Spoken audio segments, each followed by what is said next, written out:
रात के 12:30 बजे थे। डिलीवरी लिस्ट में सिर्फ एक एड्रेस बचा था।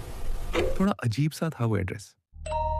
हिल view society, block C, flat number 103। Company से कॉल आया। भाई, आखिरी ऑर्डर है, बस ये देके घर चले जाना। मैंने हाँ कहा। पर काश, मैं उस वक्त मना कर देता। मैं ऑर्डर देने के लिए निकल पड़ा। सड़क पर बस मेरी स्कूटी की आवाज़ थी।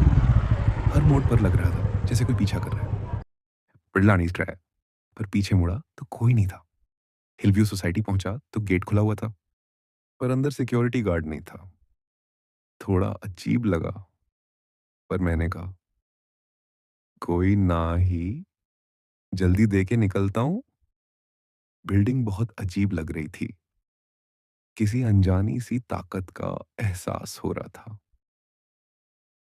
लिफ्ट के पास पहुंचा तो बटन दबाया। लिफ्ट धीरे धीरे नीचे आई। अंदर घुसा तो अजीब सी बदबू थी, जैसे कोई गीली दीवार सड़ रही हो। मैंने पहला फ्लोर दबाया, लेकिन लिफ्ट तीसरी मंजिल तक चली गई। लाइट झपकी और सामने शीशे में मैंने खुद को देखा। पर कुछ सेकंड बाद शीशे में मैं नहीं था, कोई और था मेरी जगह। अपना वहम सोचकर मैंने उसे इग्नोर किया। लिफ्ट तीसरी मंजिल पर खुली। कॉरिडोर अंधेरे में था, बस एक बल्ब टिमटिमा रहा था। कमरा 103 बाईं तरफ था। दरवाजे पर पहुंचा तो अंदर से किसी औरत की धीमी आवाज आई, रख दो दरवाजे पे बेटा, पैसे मिल जाएंगे। आवाज में अजीब ठंडापन था, जैसे सांसें किसी ठंडे कमरे से आ रही हों। मैंने खाना रखा और पीछे मुड़ा, पर देखा दरवाजा अपने आप खुल गया था। अंदर झांका तो टेबल पर कुछ खाना पड़ा था, जो बहुत पुराना और सड़ चुका था, जैसे महीनों से रखा हो। मैंने डर के मारे मोबाइल निकाला, फ्लैशलाइट ऑन की। कमरे के कोने में वही औरत बैठी थी, पर चेहरा दीवार की तरफ था। मैंने धीरे से कहा, मैम। वो धीरे धीरे घूमी और उसकी आंखें बिल्कुल काली थीं, बिना पुतली के। उसने कहा, रात में डिलीवरी कोई नहीं लाता, फिर तुम क्यों आए?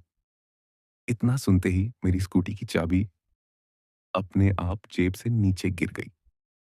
मैं जम गया, डर से कांपता हुआ। मैं लिफ्ट की तरफ भागा, पर लिफ्ट तीसरी मंजिल पर अटकी थी। मैं सीढ़ियां उतरने लगा। हर स्टेप पर लगा जैसे कोई पीछे चल रहा है। गेट से बाहर निकलते ही तेज हवा चली और गेट अपने आप बंद हो गया। मैं भागकर स्कूटी पर बैठा। इंजन एक बार में चालू हो गया। पीछे मुड़कर देखा तो हिलव्यू सोसाइटी के बोर्ड पर लिखा था, प्रॉपर्टी डिमोलिश्ड इन 2009। मतलब वो बिल्डिंग तो अब थी ही नहीं। उस रात के बाद मैंने कभी आधी रात की डिलीवरी नहीं ली। कभी-कभी जब रात में स्कूटी चलाता हूँ, तो रियर मिरर में वही औरत फिर दिखती है। बस पीछे की सीट पर चुपचाप बैठी हुई।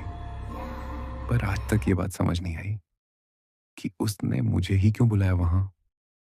वो रात मेरे लिए कभी ना भूल पाने वाली रात है।